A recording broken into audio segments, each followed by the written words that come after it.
Bab 23 Api yang dikira padam. Ruang makan mewah di kediaman utama Frederick malam itu dipenuhi aroma domba panggang bumbu rosemary yang menggugah selera. Namun, suasana hangat itu seketika berubah menjadi medan perang dingin saat dua pria paling berkuasa di kota itu duduk berhadapan. Di satu sisi, ada Edward dan di sisi lain ada Edgar. Sementara Ava duduk di tengah-tengah mereka. Ia merasa seperti daging yang siap ditarik kedua arah berbeda. Ava, cobalah hidangan ini. Koki khususku mendatangkan daging ini langsung dari peternakan terbaik di Australia. Hanya untuk putri kesayanganku, ucap Edward sambil meletakkan potongan daging terbaik ke piring Ava. Baru saja Ava hendak menyentuh garpunya, Edgar sudah lebih dulu memotong jalan. Ia mengambil semangkuk kecil salad organik dan meletakkannya tepat di samping piring Ava. Daging terlalu berat untuk pencernaanmu di malam hari, Ava.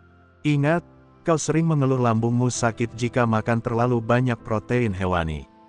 Makanlah sayuran ini, aku sudah meminta pelayan untuk tidak memakai dressing yang terlalu asam, ujar Edgar dengan nada lembut yang terdengar seperti perintah terselubung.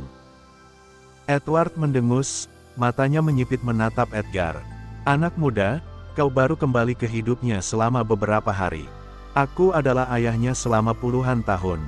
Aku lebih tahu apa yang disukai putriku daripada pria yang menghilang 7 tahun tanpa kabar. Edgar tidak gentar. Ia menyeruput anggurnya dengan tenang sebelum membalas. Pengetahuan paman mungkin akurat untuk 7 tahun lalu. Tapi dalam 7 tahun terakhir, Ava berubah. Dan aku sudah mempelajari setiap detail kecil tentang kebiasaan barunya hanya dalam waktu semalam. Benar kan, calon istriku?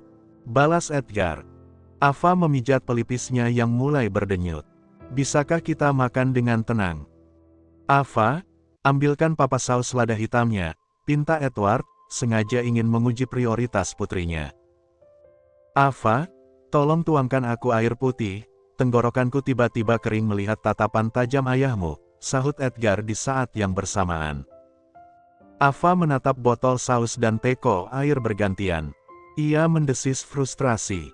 Sebelum ia bisa melakukan apapun, Lily yang duduk di sebelah Luka mulai angkat bicara. Mama, jika aku jadi mama, aku akan menyiramkan air itu ke kepala papa dan menuangkan saus itu ke wajah kakek, ucap Lily polos sambil mengunyah brokoli. Secara psikologis, mereka berdua sedang mengalami sindrom alpha male yang sedang memperebutkan wilayah kekuasaan. Sangat primitif, bukan begitu Luka? Luka mengangguk pelan tanpa mengalihkan pandangan dari ponselnya yang menampilkan grafik saham. Benar, persaingan ini tidak produktif secara efisiensi waktu makan. Tingkat ego di ruangan ini sudah mencapai ambang batas yang bisa ditoleransi oksigen, ujar bocah lelaki itu. Ara hanya bisa menggelengkan kepala sambil tersenyum simpul ke arah Ava. Sabar, sayang. Menghadapi dua pria keras kepala memang butuh kesabaran ekstra. Edward tidak menyerah. Ia menatap Edgar dengan sinis.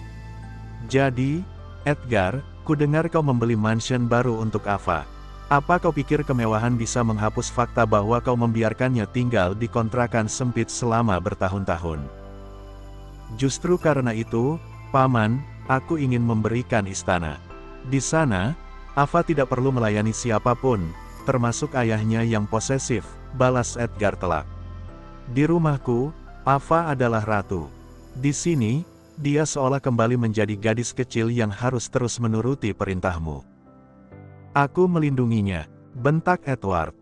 Dan aku membebaskannya, sahut Edgar tak kalah lantang. Suasana semakin memanas.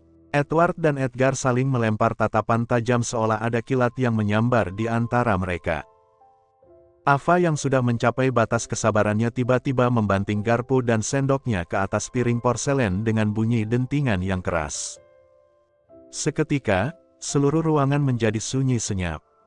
Edward dan Edgar berjengit kaget, sementara Lily dan Luka langsung duduk tegak. Cukup, teriak Ava. Ia berdiri dengan wajah memerah. Papa, aku mencintaimu, tapi berhenti bersikap seolah aku adalah properti antik yang harus kau kurung di lemari kaca. Dan kau, Edgar, Jangan pikir karena aku menerima cincinmu, kau bisa mengatur apa yang masuk ke dalam perutku. Ava mengambil piringnya sendiri, berdiri, dan menatap kedua pria itu dengan tajam. Aku akan makan di kamar bersama anak-anak. Kalian berdua silakan lanjutkan kompetisi siapa yang paling hebat ini sampai pagi. Dan jangan harap aku akan bicara pada kalian berdua besok kalau meja ini tidak segera damai. Tapi Ava, tidak ada tapi-tapian, potong Ava. Luka, Lily, bawa piring kalian. Kita pindah ke kamar. Siap, Kapten, seru Lily dengan penuh semangat. Ia segera menyambar piringnya dan menyeringai ke arah Edgar. Semangat berjuang, Pak, kakek bukan lawan yang mudah. Luka bangkit, menatap Edgar dan Edward bergantian dengan tatapan kasihan. Saranku, lakukan adu panco saja. Lebih cepat dan tidak berisik. Atau kalian bisa adu senjata, ejek Luka. Setelah Ava dan anak-anak pergi, ruang makan yang megah itu menyisakan Edward dan Edgar yang kini duduk mematung dengan perasaan canggung yang luar biasa. Ara pun berdiri, menepuk bahu suaminya. Nah, selamat menikmati makan malam kalian berdua. Aku juga mau menemani cucu-cucuku, ucap Ara sebelum meninggalkan ruangan. Kini tinggal Edward dan Edgar. Edward berdehem, merapikan dasinya yang sedikit miring. Lihat apa yang kau lakukan. Dia marah padaku. Dia marah pada kita berdua, Paman, sahut Edgar lesu. Ia meraih botol saus lada hitam dan menyodorkannya pada Edward. Ini sausnya. Mau lanjut makan atau mau memikirkan cara agar kita tidak didepak dari hidupnya besok pagi? Edward menerima saus itu dengan kasar. Kau harus membantuku menyiapkan hadiah permintaan maaf yang besar untuknya besok. Jika tidak, aku akan membatalkan restuku. Edgar tersenyum tipis, kali ini senyuman yang tulus. Sepakat, tapi jangan harap aku akan membiarkannya tinggal di sini lebih lama lagi. Sombong sekali kau, Anderson. Malam yang seharusnya tenang kembali berubah menjadi arena perdebatan sengit. Kali ini, pemicunya bukan soal bisnis atau masa lalu, melainkan soal pengaturan posisi tidur. Di depan pintu kamar utama, berdiri 3 generasi yang saling mempertahankan ego, sementara Ava berdiri di tengah-tengah mereka dengan tangan memijat pelipisnya. Pokoknya, malam ini Papa dan Mama harus tidur bersama Lily dan Luka.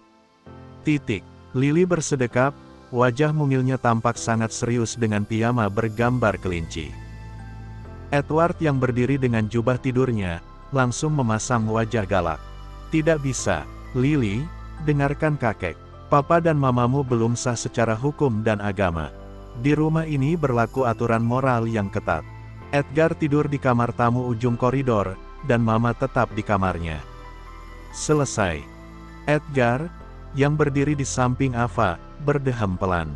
Meski ia berusaha menghormati calon mertuanya, keinginan putrinya adalah perintah baginya. Paman Edward, ini hanya permintaan sederhana dari seorang anak yang rindu orang tuanya. Lagi pula, ada Lily dan Luka di antara kami. Ini bukan soal, yah, kau tahu, hal-hal dewasa. Aku tidak peduli, potong Edward dengan suara menggelegar. Sekali tidak, tetap tidak. Kau belum sehari menduda, Edgar Anderson. Jangan coba-coba membawa kebiasaan barbarmu ke rumahku. Sebelum ada janji suci di depan altar, kau dilarang keras menginap di satu ruangan dengan putriku. Kakek, kau kolot sekali. Lily menyela, suaranya naik 1 oktav. Ini tahun 2025, bukan zaman kerajaan kuno. Kami hanya ingin merasa seperti keluarga utuh. Apa kakek mau aku trauma karena merasa papa dan mama tidak rukun? Edward melotot. Trauma? Kau bahkan tahu istilah itu dari mana, bocah? Aku membaca jurnal psikologi perkembangan anak. Jawab Lily tak kalah galak. Luka, bantu aku. Katakan sesuatu. Luka, yang bersandar di pintu sambil memegang tabletnya, hanya melirik sekilas. Secara statistik, kehadiran kedua orang tua dalam satu ruang tidur meningkatkan rasa aman pada anak sebanyak 40%. Tapi secara hukum Frederick, kakek adalah pemegang kedaulatan absolut. Jadi, aku memilih netral. Aku tidak ingin terlibat dalam perang sipil yang tidak efisien ini. Luka, kau tidak setia kawan, seru Lily kesal. Ava akhirnya tidak bisa menahan diri lagi. Cukup, berhenti berteriak. Ini sudah jam 11 malam. Edgar, kau pergi ke kamar tamu. Papa, berhenti bersikap seolah aku ini anak remaja labil yang akan lari dari jendela. Tapi Mama, Lily mulai mengeluarkan senjata pamungkasnya. Matanya mulai berkaca-kaca, bibirnya bergetar. Aku sudah 7 tahun menunggu momen ini. Aku ingin dipeluk papa di sebelah kiri dan mama di sebelah kanan. Kalau kakek melarang, itu artinya kakek jahat. Kakek tidak sayang padaku. Edward mulai goyah. Ia paling tidak bisa melihat air mata cucu perempuannya. Lily, bukan begitu maksud kakek. Kalau kakek tetap melarang, aku punya pengumuman penting. Lily menghapus air matanya dengan kasar, lalu berdiri tegak dengan tatapan menantang. Mulai besok pagi, aku akan melakukan aksi mogok makan. Aku tidak akan menyentuh pancake, aku tidak akan minum susu, aku tidak akan makan coklat sampai tubuhku kurus kering seperti lidi. Biarkan saja aku sakit, biarkan saja aku masuk rumah sakit. Wajah Edward seketika pucat pasi. Mogok makan, jangan bicara sembarangan, sayang. Aku serius. Lily melipat tangannya di dada. Aku akan menjadi anak paling kurus di dunia dan semua orang akan tahu kalau itu karena kakek Edward yang pelit. Edgar menahan tawa, mencoba menutup mulutnya dengan tangan agar tidak memancing kemarahan Edward. Sementara Ava hanya bisa melongo melihat drama tingkat tinggi putrinya. Paman, apa kau benar-benar ingin mempertaruhkan kesehatan cucumu hanya karena sebuah aturan kamar? Lihatlah dia sangat keras kepala. Darah Andersonnya sangat kental, sahut Edgar. Edward menatap Lily yang menatapnya balik dengan mata yang tidak berkedip. Kemudian ia menatap Edgar dengan penuh kebencian. Ini semua salahmu, Anderson. Kau membawa pengaruh buruk pada cucuku. Jadi bagaimana, Kek? Tanya Lily, mulai menghitung dengan jarinya. 1, 2. Baiklah. Diam. Teriak Edward mulai frustrasi. Ia mengangkat tangannya tanda menyerah. Hanya untuk malam ini.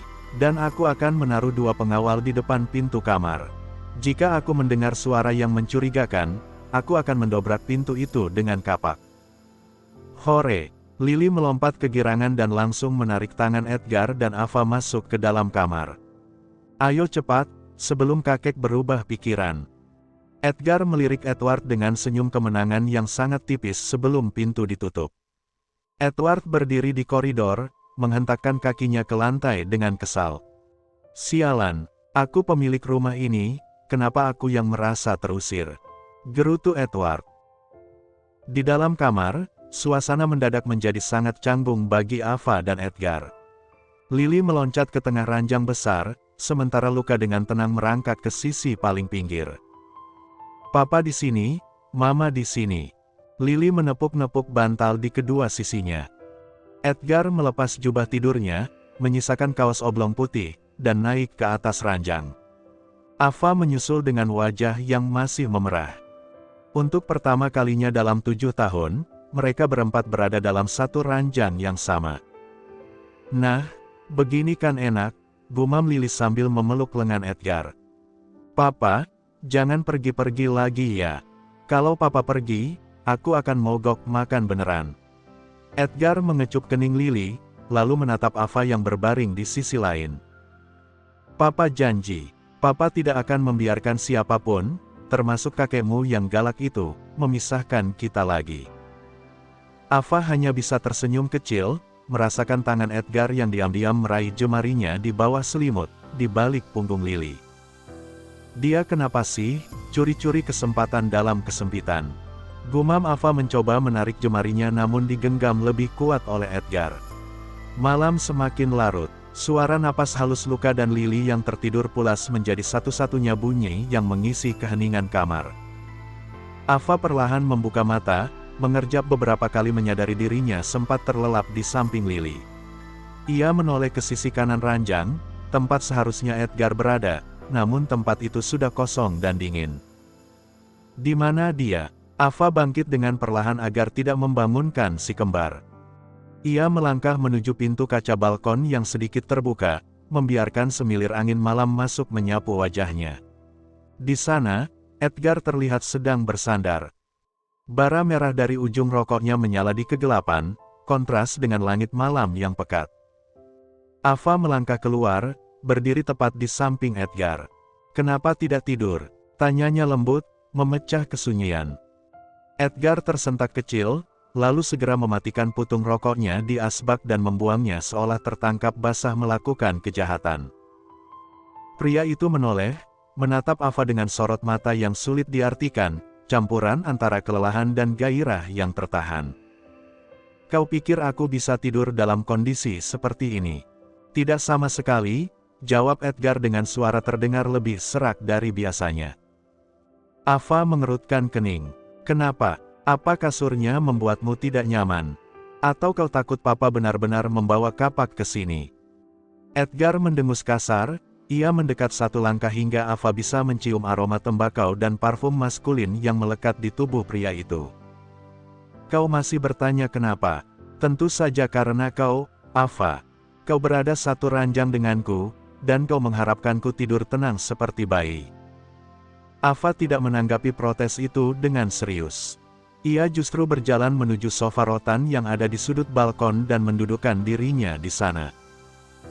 Karena merasa gerah oleh suhu malam yang lembab, Ava mengangkat kedua tangannya ke belakang kepala, mengumpulkan helai rambut panjangnya dan mengikatnya menjadi cepol asal-asalan. Gerakan itu membuat gaun tidur tipis yang dikenakannya terangkat sedikit, memperlihatkan lekuk tubuhnya yang matang. Dan yang paling mematikan bagi Edgar adalah saat leher jenjang dan kulit putih mulus Ava terekspos sepenuhnya di bawah cahaya bulan. Edgar menelan ludah berulang kali. Tenggorokannya terasa sangat kering. "Sialan," umpatnya dalam hati. Selama 7 tahun ini, ia hidup dengan kekosongan hati. Meski godaan di luar sana begitu besar, Edgar lebih sering melampiaskan hasratnya sendirian. Melakukan senam 5 jari di bawah pancuran air dingin, hanya karena ia memegang teguh keyakinan bahwa suatu hari ia akan menemukan Ava kembali. Edgar ingin tubuhnya tetap bersih hanya untuk wanita ini. Lalu sekarang, wanita itu ada di depannya. Mengenakan gaun tidur yang sangat minim, memperlihatkan semua hal yang selama ini hanya ada dalam mimpinya. "Sit," umpat Edgar tiba-tiba. Tanpa aba-aba, Edgar melepaskan kaos oblongnya, melemparkannya ke lantai balkon, lalu mengambil posisi di lantai. Ia mulai melakukan push-up dengan kecepatan tinggi. Ava terlonjak kaget di sofanya. "Apa yang kau lakukan, Ed? Kau gila ya? Olahraga jam 2 pagi. Meredakan sesuatu yang tegang," jawab Edgar pendek, napasnya mulai memburu seiring dengan otot-otot lengannya yang mengeras. "Tegang? Apa yang tegang? Ototmu kaku." Ava bangkit dan mendekat, berjongkok di samping Edgar yang masih sibuk naik turun.